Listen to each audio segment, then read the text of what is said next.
We're going to go over single poured and layered candles. It's pretty straightforward, but once you get into it, you'll notice that there's lots of variations, minutiae within the single pour. I'm going to go over the general guidelines, and when you get into pouring, you'll see what I mean.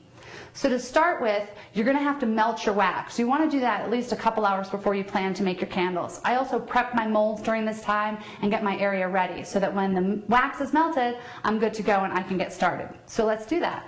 Well, first what we're going to do is we've selected our molds, and now we're going to pour some wax. So we take our pour pot over to our wax melter. Now I know from experience that I'm going to be pouring into about a 2-pound mold, so I want to weigh it and make sure that it's just about that weight. If you're not sure about what how much wax to put in your mold, what you can do is put water in your mold, find out how much water it takes, weigh it, and then that's the equivalent of wax that you'll need. So we put the hot wax in. We're now going to add the color chips. For this particular candle, I'm using flakes, and I pre-sorted them out so that I would have the right amount. Now we're going to stir, making sure to blend those colors really well.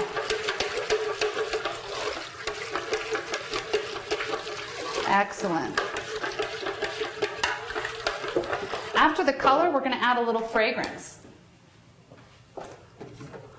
So for this candle, because it's a 2-pound candle, I'm going to use about 1 ounce because I like a 1/2 ounce per candle. I know the size of my tops, and that's how I measure it out. You can use a shot glass or any other measuring tool to measure your weight, or you can do it by eye. Once you add the fragrance to the wax, you're going to need to stir it again, and you're going to need to really give it a good spin because you want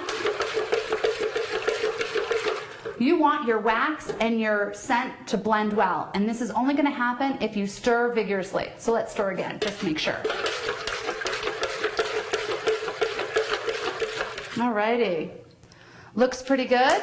I'm now going to grab my digital thermometer and take a temperature of my wax. Excellent, it's in the temperature range. It's just about 175 degrees, just where I wanted it. And now I'm going to pour. So single poured candles are really easy. Now we're going to do one with additives. It's just like the first one we did with a little variation.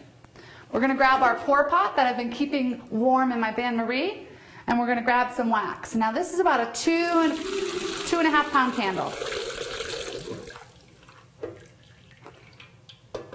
We're going to weigh it once again on our scale, and that's about right.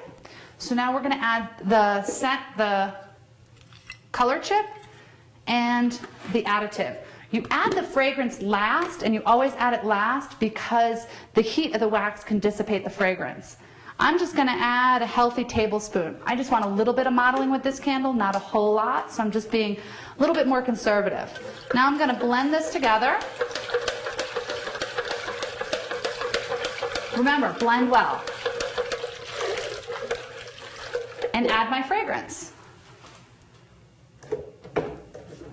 For this one, we're going to do red currant. How about that? Once again, I know my tops and how much they take. They're about 1/4 ounce. So in this one, I'm going to do about 1.5 ounces. Your scent saturation varies, but remember, no more than 1 ounce per pound. So the scent is going to interact with the modeling and create the effect. So once again, I want to really give it a good stir.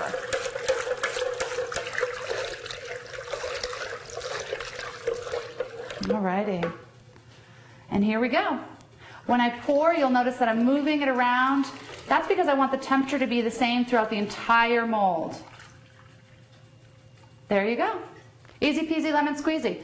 So that needs to cool once again for about 12 hours, and then it'll be ready to go. I'm going to keep an eye on it and make sure in about 30 minutes I start punching it, and continue to punch it about every 2 hours after that throughout the cooling process.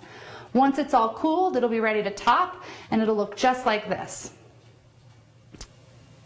The trick to layered candles is you want to make sure that you pour it in the right time. If the first layer or any subsequent layer cools too quickly, it'll pull away from the walls and the wax will seep down through the rest of the candle. So making sure that you look at your layers and pay attention. Each layer will cool depending on the size of the mold. Looking at this one, you can see that it's depressed itself a little bit in the center, but it hasn't started pulling away from the side. So this is a great time to pour your next layer. So we're going to add some fragrance.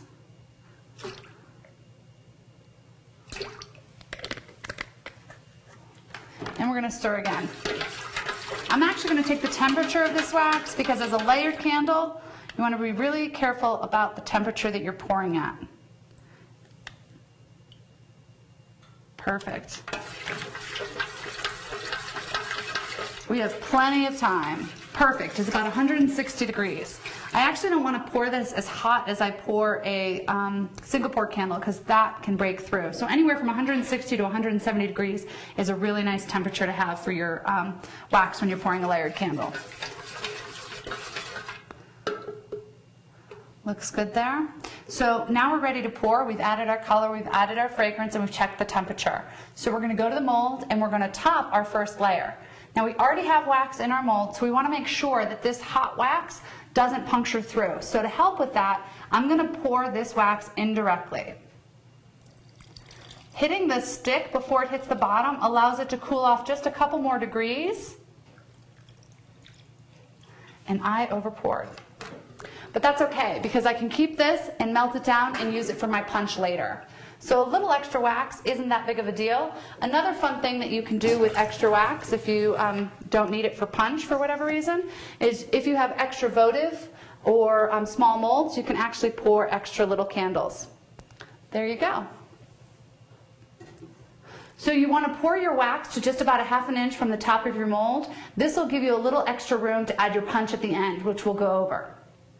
So now I've poured this candle and it's going to cool over time. I poured this candle earlier today and we need to punch it. And that just means we're going to be putting holes inside the mold, and those holes at the top will allow the heat that's cooling to evaporate out the top. If you don't punch the top, you'll end up getting a divot along the side of your candle. So remember, as the candle's cooling, punch your candle. A couple of pointers on punching: make sure to stay away from the sides of your candle, and make sure that you don't go all the way to the very bottom and puncture the very top of your candle. So just about halfway to 3/4 of the way down, make sure that you have a nice little cavern there for the heat to escape. And once it's fully cooled, which this one is right here, it's ready to add the punch. And so to add the punch, what we're going to do is we're going to grab another pour pot. We're going to take just a little bit of wax, take a little bit of color, and stir. You don't really need to add scent to this because you're not going to really smell it. It's at the bottom of the candle and it won't burn. So at this point, what we're doing is we're just pouring wax to fill that empty space that's become available as the liquid cooled.